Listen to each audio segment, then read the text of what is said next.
So,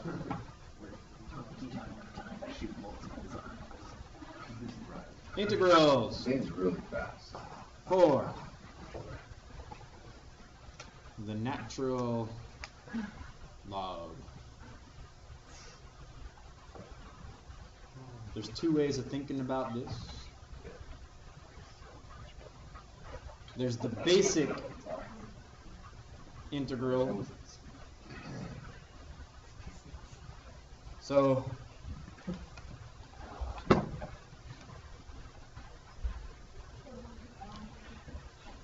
where would an expression like that even come from? 1 over x.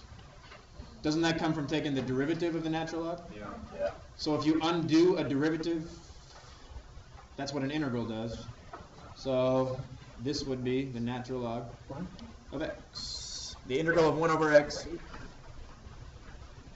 is, now, hello, we do have to put absolute values on that, thank you. Because regarding what we talked about a few moments ago, you cannot take the natural log of anything that's negative. Okay. Over here, where my mouse is pointing, x can be negative over here. But once you integrate, you have to ensure that it's not negative here, so you put an absolute value on it. Okay. The second one is like unto the first, except now it's not x, it's u.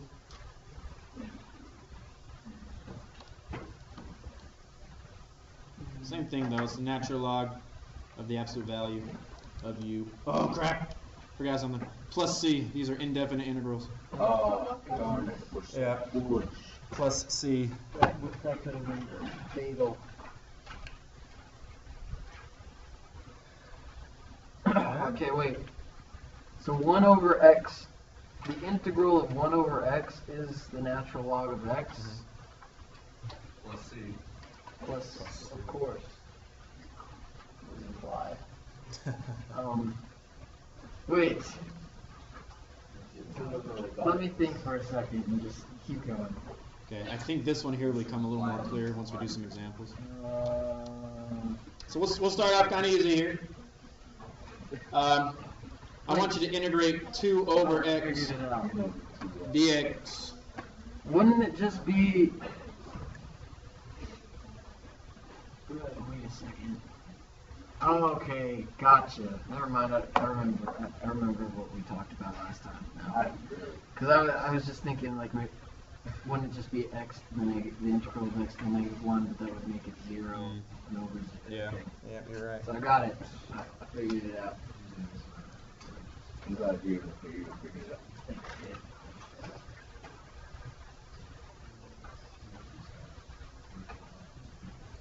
Well, Natural log of 2x.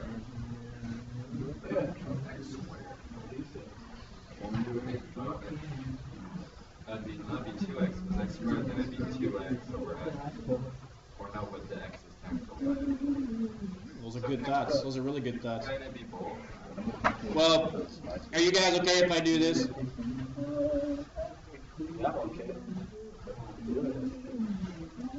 Because there isn't really an integral of 2 over x, but isn't there an integral of 1 over x? Yeah.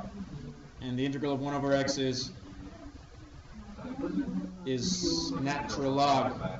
So this is 2 times the natural log of the absolute value of x plus c. And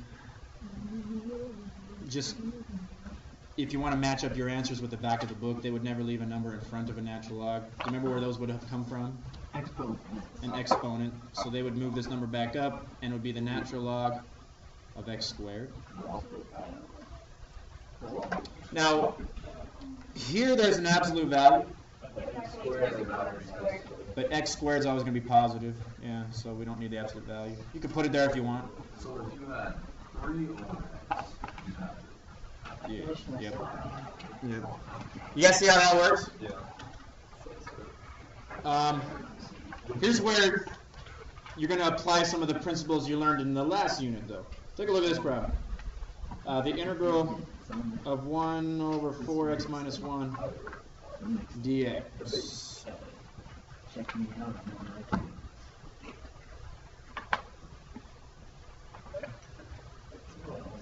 Zane's Googling it on his phone right now. He's trying to find the answer. You're Googling it, right? The dang thing. He's on best friend. Ask Siri. See, that's what happens. I'm helping you. You don't want to spend all this time on your phone.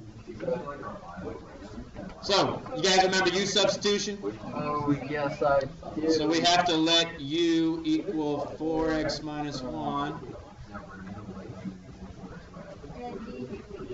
Always wanted to. Du equals 4 dx. Well, I was just talking about I.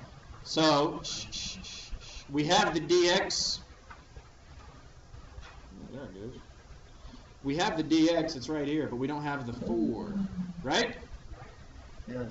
So we got to multiply by 4 right here and multiply by 1/4 out there. That's how U substitution works. Most of you, I think, had a pretty solid understanding of that. There were, if you remember in the last page of the test from last week, some of you were a little unclear about multiplying here and dividing here. You got to make sure if you change something inside the integrand, you've got to do the opposite outside the integrand. Okay? So now we have 1/4 times the integral of 1 over U du.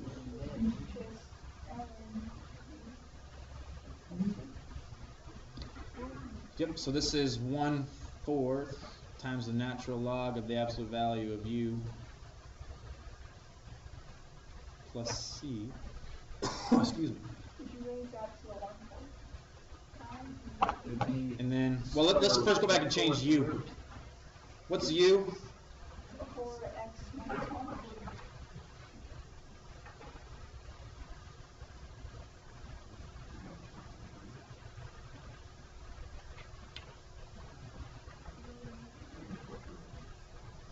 And this would turn into a 4th root.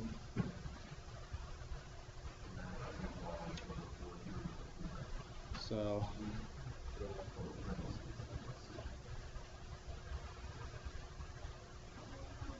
and we don't need the absolute values anymore because taking the 4th root implies that this is going to be positive anyway because you can't take the 4th root of a negative number.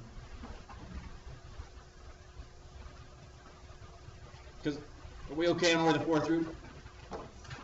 If you take the 1/4 and move it back up as an exponent of 1/4 is just a root of 4. What? Do it again. Just like we did here, we moved the 2 up as an exponent. Any number in front of a logarithm just came as an exponent. That's one of the properties of logarithms. Does that answer your question? This 2 just went up back here as an exponent. That's just one of the properties of logarithms from 1050.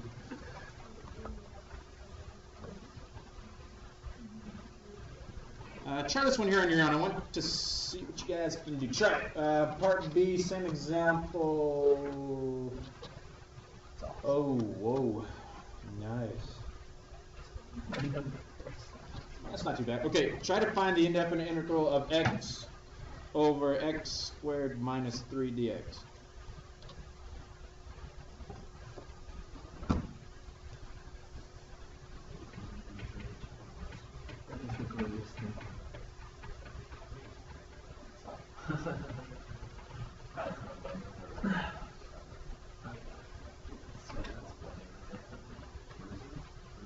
That is the best admissions office ever. The best kid. Oh, as you're working on this, I was reading up on AP guidelines on the AP test. You can use your graphing calculator and you do not have to clear the memory. Are you seeing what I'm saying? Yeah. Oh, cheat. No. I got a bunch of programs from Mr. Smith, the AP BC calculus teacher. There's Simpson's rule on here. There's trapezoid rule on here. There's the rectangle sum. Remember how you had to find the sum using rectangles? That's on here. A bunch of AP programs on here. I can transfer them over to you. You don't have to clear your memory before going into the AP test. So you can write every equation. Now here's the wording of the AP guidelines. You guys ready? Yeah. On a calculator problem, if it says calculators are allowed, you're allowed to use those programs. However, you have to show the setup. of the problem. For example, if you were doing like the trapezoid rule, you have to show that it's 1 over b minus a times the integral of 1 f of x plus 2 times. So you have to show the setup, and you have to show that you know what the numbers here and here are. Okay? Do you understand what I'm saying? But then once you've written it down, then you could use your calculator to find the sum. You have to show that you know what the setup is, that you know what the rule is. You don't necessarily have to show all of the arithmetic steps involved. That's where you can use your calculator. On both. So you have to show what from Not on the multiple choice, no, if this were the free response. Is that clear to you guys? Okay, so if you're interested, I can transfer it. Can't do everybody's at once, it takes a few minutes, but throughout the rest of the term, we can start transferring some of these programs over to you. Anyway, the more comfortable you are using your graphing calculator, the better you're going to do. Most definitely, the better you're going to do. Okay. I'm going to read my manual. The calculator manual. For the test. All right, let's see. Let's do this problem. Yeah, let's do it. Hey, can we use a TI-80? Stop belittling people. 100 belittles is a balloon. Let u equal x squared minus 3. Are we okay with this step? Yeah. So then du is 2x dx. Now that's a valid question here. What does this x do in here? But we already have the x dx, right? We have the x dx right here. So we're done. So we just need the 2 right there. Multiply by 1. And then you multiply by 1/2 out in front. That just becomes simple. So we have 1/2 of 2x dx over x squared minus 3. But this is du right here, and this is u. So this becomes 1/2 times the integral of 1 over u du. And that's the natural log.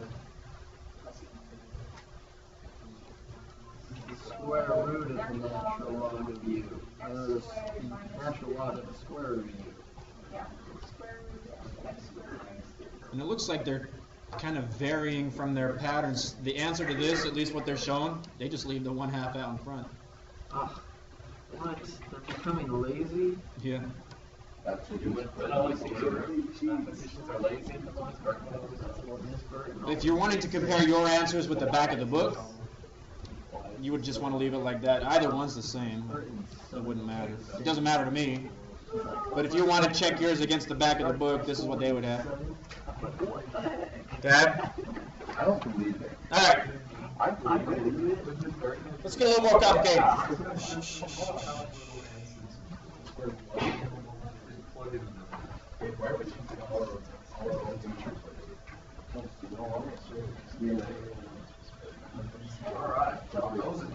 Example, find the area Curve? under, or find the area of the region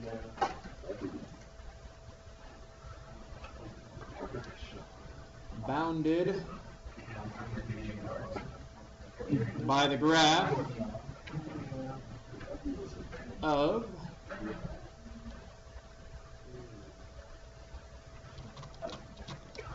so it's pretty much the same problem. This one's going to be x over x squared plus 1.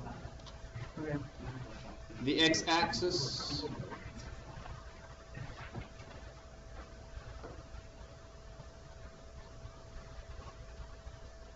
and the line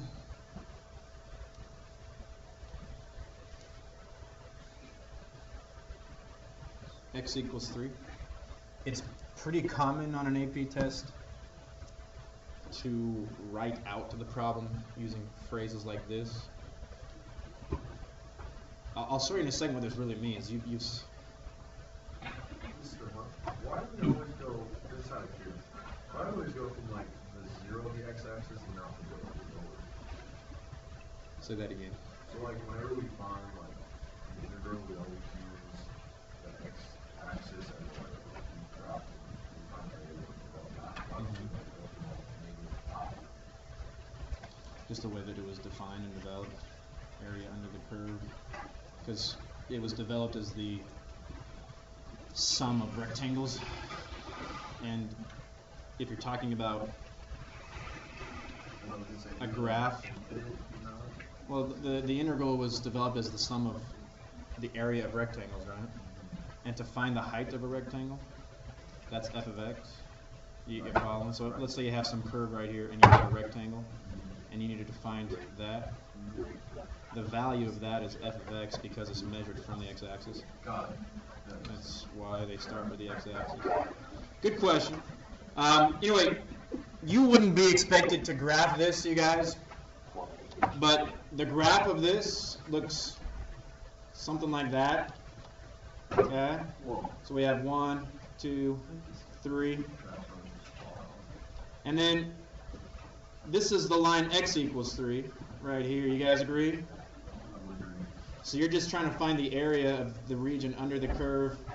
The x-axis is your left-sided bound. The line x equals 3 is the right-sided bound.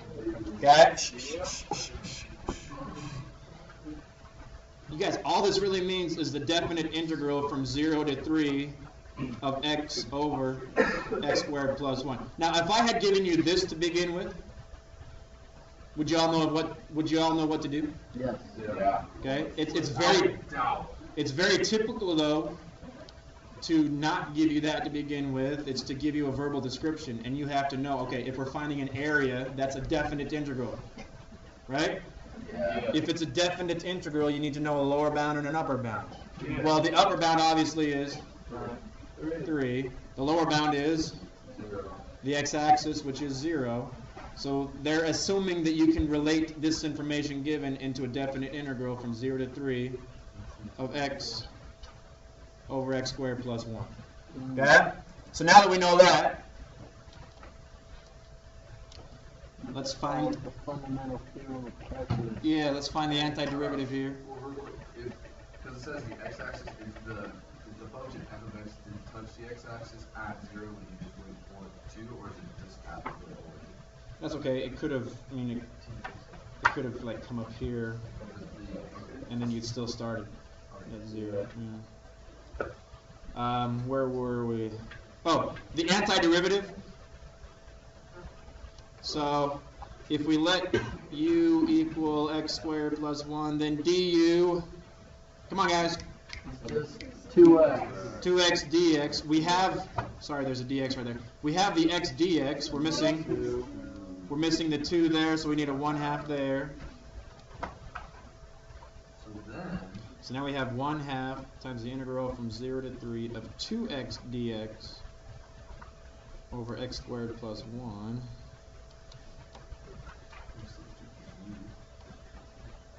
Now you have a couple choices here, and I think some of you were a little confused on the test last time. If you want to do u substitution, you can. You can make this 1/2 of 1 over u du, and that's fine. You could possibly change the bounds of integration.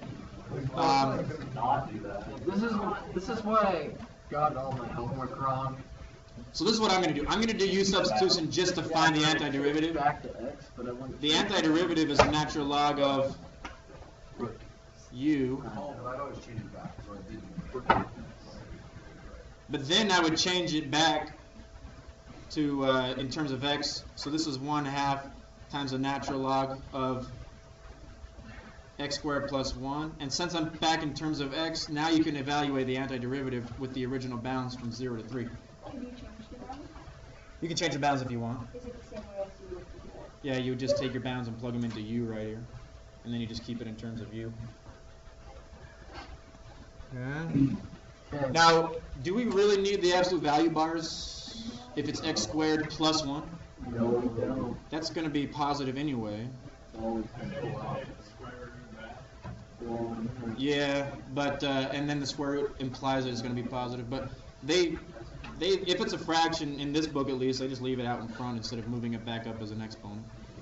So this is going to be 1/2. And then we have to evaluate the antiderivative at 3, and then we have to evaluate the antiderivative at 0. 9 plus 1 is 10. So the antiderivative at 3 is the natural log of 10, and then we subtract the natural log of 1. Which? 1. Alright. 1 The natural log of 1 is always 0. Always 0. So, yeah. 0. The natural log of 1 is just 0. So this is 1/2 times the natural log of 10. Okay? Square root. And then if you approximate this on a calculator, you'd get 1.15. Huh? Did your 89 do all that for you? Yeah. Yeah. Also just says natural log of 10 divided by Really? That's pretty fabulous.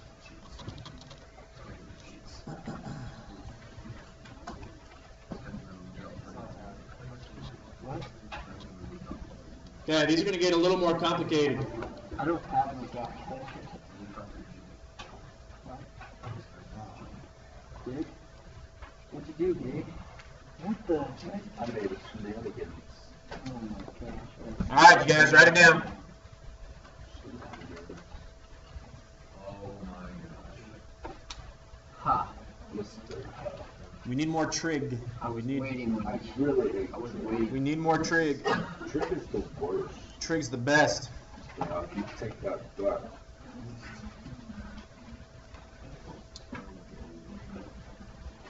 Oh, trig is so hard. Alright, so. Often, you guys, I'm not saying all the time, but often trig appears more difficult than it really is.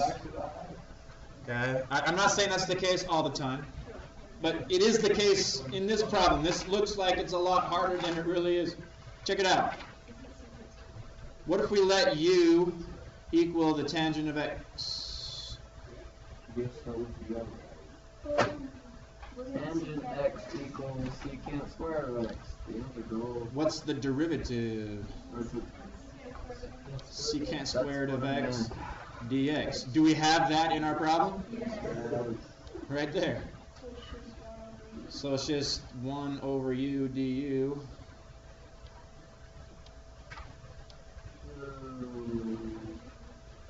Goodness gracious. And that's the natural log of the absolute value of u. It's way easier than my mind problems. My stupid mind is tricky. So that's the natural log of, what was u? Tangent x.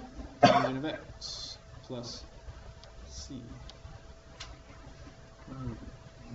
One thing that you really shouldn't be scared of, but you should be concerned, is reviewing your trig definitions. What's the derivative of cosine? What's the derivative of sine? What's the derivative of tangent? What's the integral of tangent? You need to run through those often enough that just you can spit it out. Okay. And the unit circle would probably be helpful. Here's a But he didn't graduate high school till he was 16. oh mama. Because he was held back. Every time he didn't do anything in school. You guys are gonna love this one. Bert held his son down. Like 3 years. Just because he wouldn't do his own work. He was too smart for him. Genius. You heard of Sidney Bert? Okay, I need you guys with me on this one. You ready? If we started, I actually don't want you to write yet because you're going to end up erasing this. If you started with letting u equal x squared plus 1, then what would du be? 2x dx. Okay? We've got a bit of a problem here. You guys agree? Yeah. So, oh, this is going to bring you back.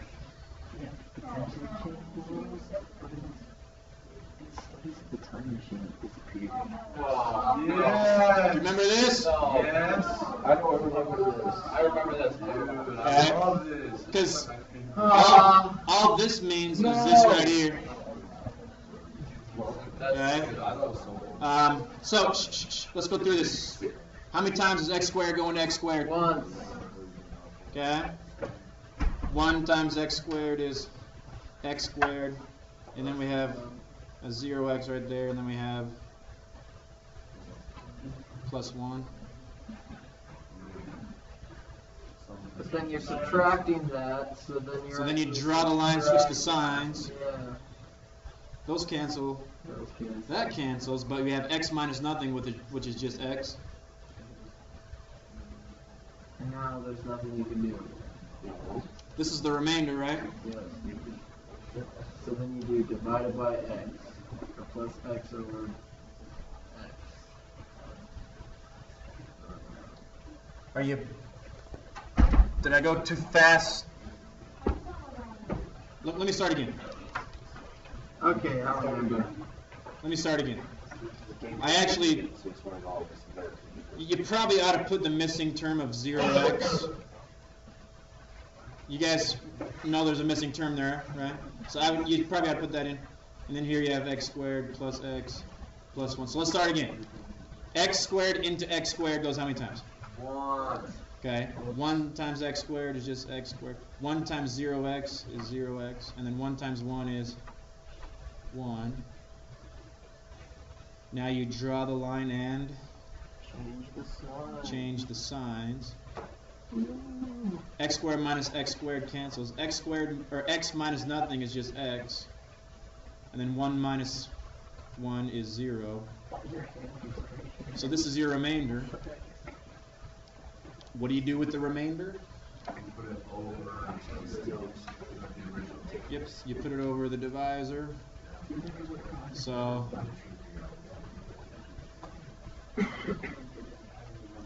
the divisor is what's doing the dividing, the bottom. So you can change this into the integral of 1 plus x over x squared plus 1. Well, why does that help?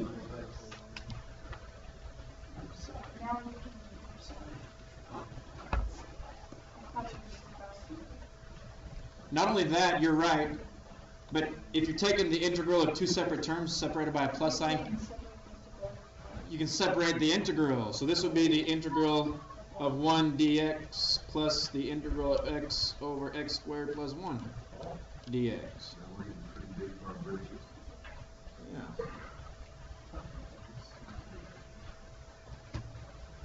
Okay. The integral of 1 dx is just x. This you need a 2, so it's 1/2. This needs a 2 right here, and then it needs a 1/2 right there. 1/2 So it's 1/2 times the natural log of x squared plus 1. of x squared plus 1. And then we Yeah, have the we plus c. conquered that monster. Tame the beast. Say again.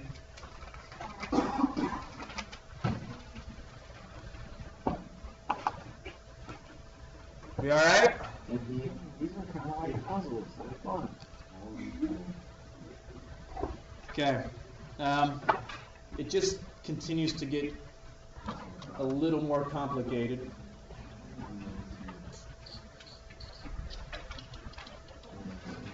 This one here is kind of interesting.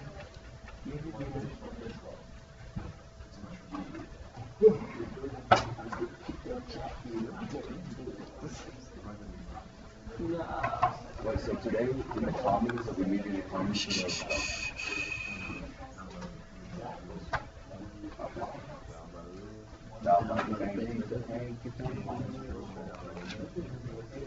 Come on.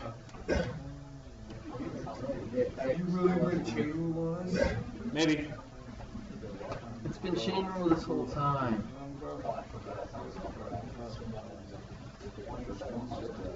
Sounds like we're just ready to stop, huh? No, You've had enough? no, but Come on, stay with me. never have enough. So would you equal x plus 1 squared? Maybe. Let's do it this way first, and then we can talk about that. 1. remember the guideline for choosing a value for u? You always want to do an inside function for u. So we're going to let u equal just the x plus 1, not the x plus 1 squared. You always want to let u equal some kind of an inside function. You guys following? Yeah. So then du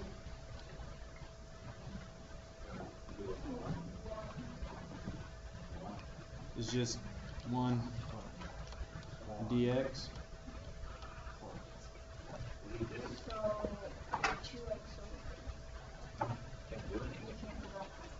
So here's an issue. You've got to make sure that everything can be accounted for when you make a substitution. If I replaced this with u, then that x is gone. But is there anything that can be done with that x according to what's over here? You guys see the dilemma? But what about this? If we take this and say that x equals u minus 1, you guys seeing what I did there? Yeah. So now we can account for this x using this right there. What the heck? Whoa. Okay, let me start over. Substitution. Let me start over. We weren't able to account for this x using this definition right here. You following? Substituting the u substitute. You with me, Hayden? Because if we just use this, I understand, yeah, I understand this part. Just the u minus 1. well, if we just use this, all we'd be able to do is say that this is 2x dx over u squared, and we still have this x we can't get rid of. So somehow we have to be able to account for that x. So if you go back up to here, you can minus the 1 over Oh, and say that x equals u minus 1. okay, now. I just didn't know where you had negative 1. So now we could say this is 2u Minus 1 minus 1, over. and then we have a du there over u squared. Oh my. Now, the rest of this, you guys, is just some clever manipulation of expressions that it's just things that you see a couple of times and you got to remember, hey, I remember this trick one time, let's try it. Well, let's first distribute here. That could be 2u minus 2 over u squared du. Actually, you know what? Hold on. Sorry, let's not do that. Erase. Let's do this. You okay with that? Yeah. That's a lot better. Rather than distributing the 2, we just took it out of the integrand.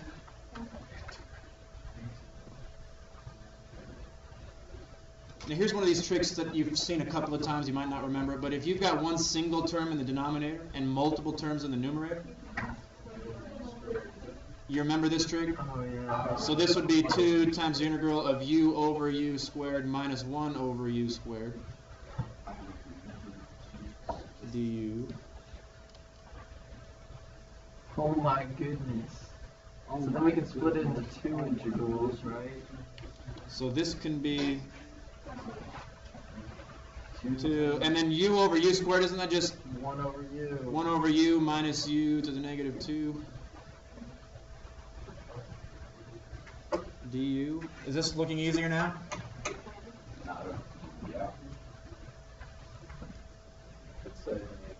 So now we can separate this into separate integrals. This is 2 times the integral of 1 over u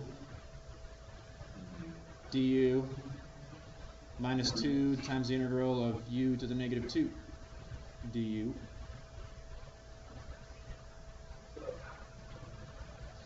And use the same in both. Yep, use the same in both. Well, we know the integral of 1 over u. That's the natural log of the absolute value of u.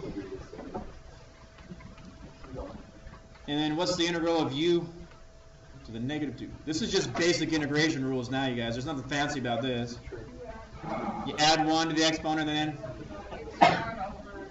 So it's u to the negative 1 divided by... Negative 1. So it's negative 1 over u. So dividing by negative 1 really would just change that to a plus 2 And then this would be 1 over u instead of u to the negative 1. Then you cancel the minus. It's 2. You still with me? And then you resubstitute for u. So this is 2 times the natural log of whatever u was, I forgot. X plus 1. X plus 1, so absolute value of x plus 1 plus 2 over x plus 1. Do you add C to each? That's a good question. No, you would just add a plus c to the because c is just a constant, so even if you had a plus c here and a plus c here, then that would just be plus 2c. That's still a constant, so you just leave it as c. If that makes sense. That was sure fun. Mamma mia.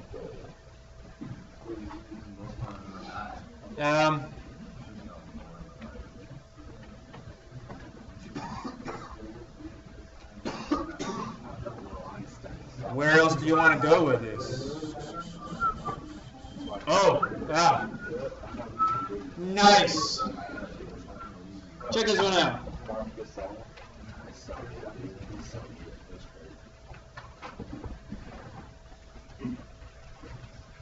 I want you to go back to chapter, oh crap, where was our trig integration rules? Chapter 3? 4.1? Yeah, it sounds 4.1. Go back to 4.1 notes and check out your integration rules for trigonometry. It's in 4.1. There may be just a useful formula for this. There might not be. There is no nice formula for the integral of tangent. Secant x squared or secant squared. There's an integral of secant squared, and that's equal to tangent, because the derivative of tangent is secant squared. But we haven't learned a nice integration formula for the tangent of x, because there really isn't a nice formula. But you guys hopefully remember this. Do you remember that? Tangent is just sine over cosine? Okay, finish it from there then. Go! Well, cosine x equals u. Yeah.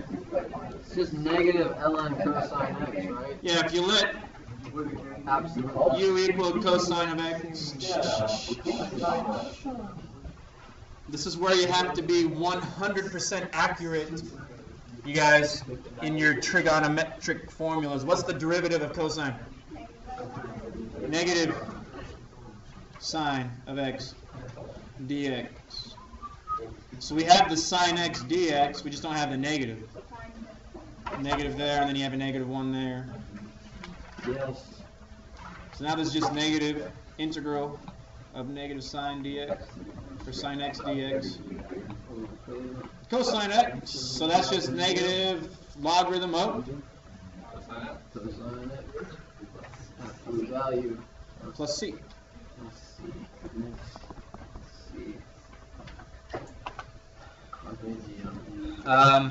That's pretty much it.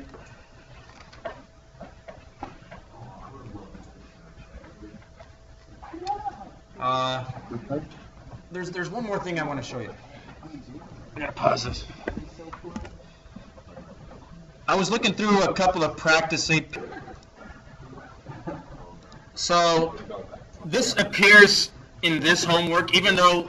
Yeah, like I think really want Can you see the blue? You can't see that? Check this one out. All right, now I can see white and gold. They introduced this.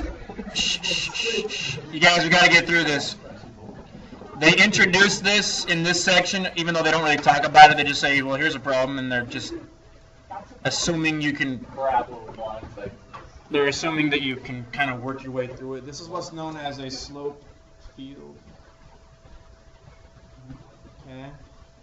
all these little segments here represent slopes of tangent lines of a particular function. Okay. Well, let's go back to the very beginning of the semester or of the year. What is a derivative? Oh, I've seen these.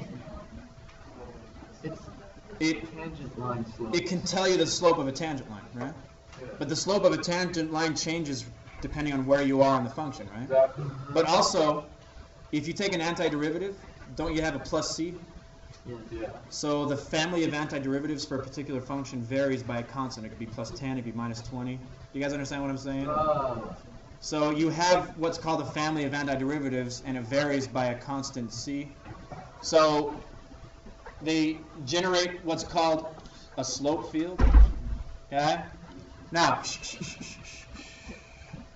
if I told you to find the slope of a tangent line, wouldn't you have to have a particular x value to plug into the derivative to find that slope? Are you guys following? I want to make sure we're clear on this. If I ask you to find a derivative, that's not telling you a slope. That's the formula that will give you a slope. But how do you get the actual slope? By plugging in a coordinate into the derivative. You following? So what you would have to do on your homework for this section is they're going to give you some kind of a slope field and then one particular point. Okay? And then you're supposed to imagine what the function would look like if these are the derivatives, or if these are the slopes of the tangent line, and the function goes to this point. What you basically do is follow the curvature of these slopes through that point, so your actual function would look something like that. Does that make sense? Because this tangent line's right here, this tangent line's right there. This, wait, just, No, do undo. Undo.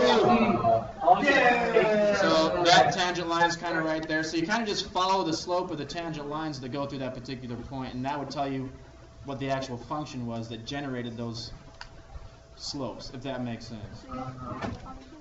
No, you just have to draw your best estimate of what the function would look like. If I put the point right here, Those are asking. then the function would look something like that if you follow the slopes of the tangent line. Are you following what I'm saying? So is it just for every line that's going to cross and hit another line that you go to the next? Pretty much. And we're gonna talk way more about this in chapter 6. I don't know why they introduced it here. So, Did they introduce this earlier? yeah, I've seen it before. Oh, okay. Well, that's what they're talking about. So, the reason there's so many of them is because of the plus C. Like, it can be like, Yeah, pretty much. that's kind of confusing. Yeah. We get more into it in chapter 6.